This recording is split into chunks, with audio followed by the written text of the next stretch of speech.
Ինչ վերաբերում է հայ-թուրքական սահմանի բացման, ապա նշեմ, որ նախ առաջնայինը ըստ տարածվող լուրերի սահմանը բացվելու է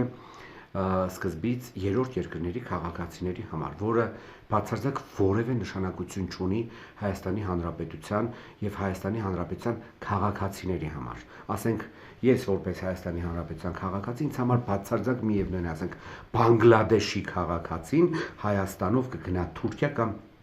Թուրքիայով կգա Հայաստան, դա բացարձակ որևէ մեծ նշանակություն չունի, այսինքն երրորդ երկրների քաղաքացիների համար մարտի 1-ից հայ-թուրքական սահմանի բացումը Հայաստանի եւ հայ ժողովրդի համար ընդհանուր առմամբ Հայաստանի Հանրապետության քաղաքացիների համար, իսկ ինչ վերաբերում է ընդհանուր առմամբ ապագայում հայ-թուրքական սահմանի բացման, ապա պետք է նշեմ, որ ցանկացած երկիր ինչ որ մեկի հետ սահմանը բացելուց, եթե դրանք փակեն, սահմանները բացելուց, եթե դրանք փակեն կամ եթե ուրեմն հարաբերություններ են հաստատվում, առաջնայինը պետք է մտածի իր արտադրողի, իր շուկայի ուրեմն մասին եւ եթե մենք բացում ենք սահմանը Թուրքիայի հետ, ապա Հայաստանի իշխանությունները առաջնայինը պետք է մտածեն թե ինչպես պաշտպանեն կոնկրետ մեր գյուղատնտեսությունը թուրքական էժան գյուղմթերքներից, բայց որքան ես տեսնում եմ Հայաստանի իշխանությունները բացարձակ մատին այս առումով մինչև հիմա չեն տալիս եւ որևիցե քայլեր չեն ձեռնարկում, որ ասենք հայ գյուղմթերք արտադրողներին պաշտպանեն ապագայում, եթե սահմանը բացի Թուրքիայից Հայաստան գալացող էժան մի քանի անգամ կրկնեմ էժան գյուղմթերքների ուրեմն այդ տարափից, որը կարող է ամբողջությամբ ոչնչացնել Հայաստանի գյուղատնտեսությունը եւ ամայացնել Արարատյան դաշտավայրի բնակավայրերը, որովհետեւ եթե գյուղացին չկարողացավ մշակել հողը, ապա ինքը թողնելու հեռանալու է։ Եվ ես սա պատահական չեմ համարում, որովհետև Նիկոլ Անհողը իր տգետ հակահայ քաղաքականությամբ փորձում է հենց դա անել, իսկ շատ դեպքերում իրենք առաջնորդվում են իբր թե շուկայական հարաբերություններով, թե մրցակցություն է, թող մրցակցությամբ պարզվի ով է հաղթողը։ Հայ գյուղմթերք արտադրողը կոնկրետ, թեթև արդյունաբերության մասին չեմ էլ խոսում, չի կարող երբևէ ուրեմն մրցակցել թուրքական գյուղմթերք արտադրողների կամ թեթև արդյունաբերության ներկայացուցիչների հետ։ Այնպես որ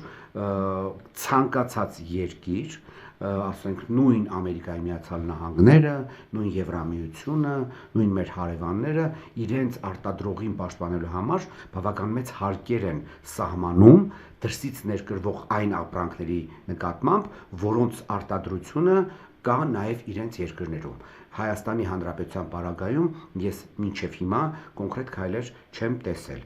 Երկրորդը, ինչքան ես արդեն հասկացել եմ, առաջնայինը պետք է լինի էներգետիկ ոլորտի միավորումը եւ այդ միավորում կոչվածը իրականում դա այն է, որ Հայաստանի էներգետիկ համակարգը ամբողջությամբ կլանվում է թուրք-ադրբեջանական էներգետիկ համակարգի կողմից, որովհետև մենք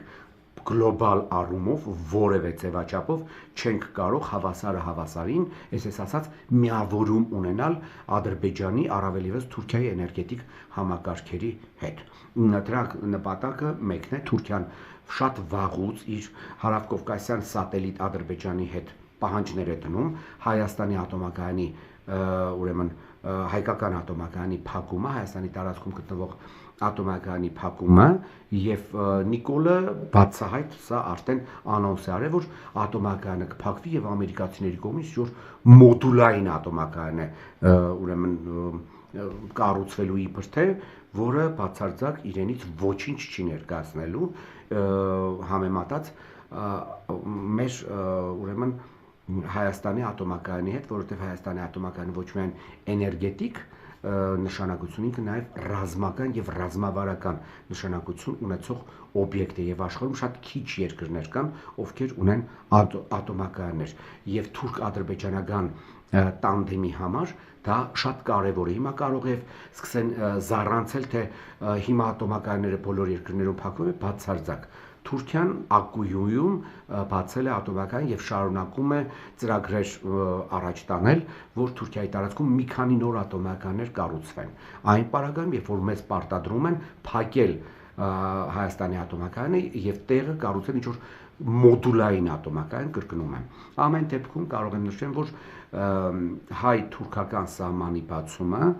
որևէ ձևաչափով այս պայծրությամբ մեզ համար անվտանգ չէ։ Եվ տնտեսական, որտեղ Հայաստանի իշխանությունները ուրեմն կոնկրետ քայլեր չեն ձեռնարկում սեփական տնտեսությունը պաշտպանելու համար, ոչ ռազմական, ոչ էլ ռազմավարական առումներով։